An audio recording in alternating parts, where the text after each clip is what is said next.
এতগুলা সরকার এসেছে, জাতীয় সংসদে কোরআনের একটি আইনও চালু করে নাই। মাননীয় স্পিকার, সবচাইতে লজ্জা, সবচাইতে দুঃখজনক কথা হলো এটা।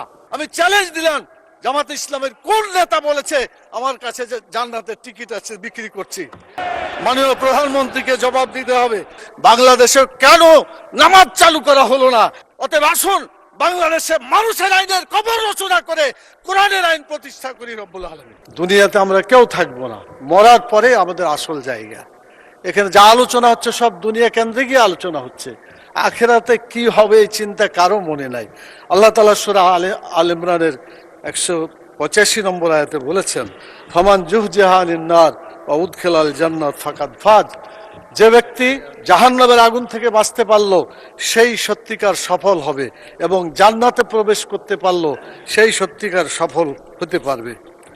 মাননীয় স্পিকার, সংসদ লবিতে ঢোকার সময় আল্লাহর প্রতি পূর্ণ আস্থা এবং ঈমান, এটা দেখার পরে মনে হয় যে আল্লাহর প্রতি যদি ঈমান থাকে তাহলে তো আমাদের আইনের উৎস আল কোরআন, কোরআনের বিধান বাংলাদেশে চালু হওয়া উচিত ছিল। মাননীয় স্পিকার, শতকরা 90 জন মানুষ যারা কোরআনে বিশ্বাস করে, কোরআনের এই 1000 পজিটিভ এবং 1000 নেগেটিভ আয়াতগুলা বাংলাদেশে কায়েম করতে হবে, এটা আমাদের দাবি। মাননীয় স্পিকার, এরপরে যে কথা আমি বলতে চাই মাননীয় স্পিকার, সেটা হলো আল্লাহ তাআলা যাদেরকে নির্বাচিত করেছেন, হুকুমের ক্ষমতা দিয়েছেন, সূরা হজের 41 নম্বর আয়াত, মাননীয় প্রধানমন্ত্রী আছেন, তার দৃষ্টি আকর্ষণ করে সকলকেই বলতে চায়, আল্লাযীনা ইম্মাক্কান্নাহুম ফিল আরদি আকামুস সালাত ওয়া আতাউয যাকাত ওয়া আমারু বিল মারুফ ওয়া নাহাউ আনিল মুনকার।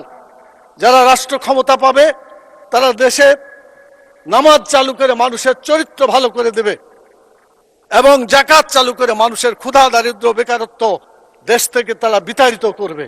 ভালো কাজ করে মানুষকে শান্তিতে থাকতে দেবে, খারাপ কাজ বন্ধ করে অশান্তির আগুন থেকে মানুষকে রক্ষা করবে। কিন্তু দুর্ভাগ্য, আওয়ামী লীগ এসেছে 6 বার, বিএনপি 5 বার, জাতীয় পার্টি 2 বার, এতগুলা সরকার এসেছে, জাতীয় সংসদে কোরআনের একটি আইনও চালু করে নাই। মাননীয় স্পিকার, সবচাইতে লজ্জা, সবচাইতে দুঃখজনক কথা হলো এটা। আমরা চাই আমরা এই দেশে কোরআনের আইন চালু করে মানুষকে মুক্তি দেব। আমি মাননীয় প্রধানমন্ত্রীকে বলবো, আপনাকেও জিজ্ঞাসা করা হবে, আমাকেও করা হবে, বাংলাদেশে কেন নামাজ চালু করা হলো না? কেন যাকাত চালু করে ক্ষুধা দারিদ্র বেকারত্ব দেশ থেকে দূর করা হলো না? কেন ভালো কাজ চালু করে মানুষকে শান্তিতে থাকতে দেওয়া হলো না? কেন খারাপ কাজগুলো বন্ধ করে অশান্তি থেকে মানুষকে রক্ষা করা হলো না?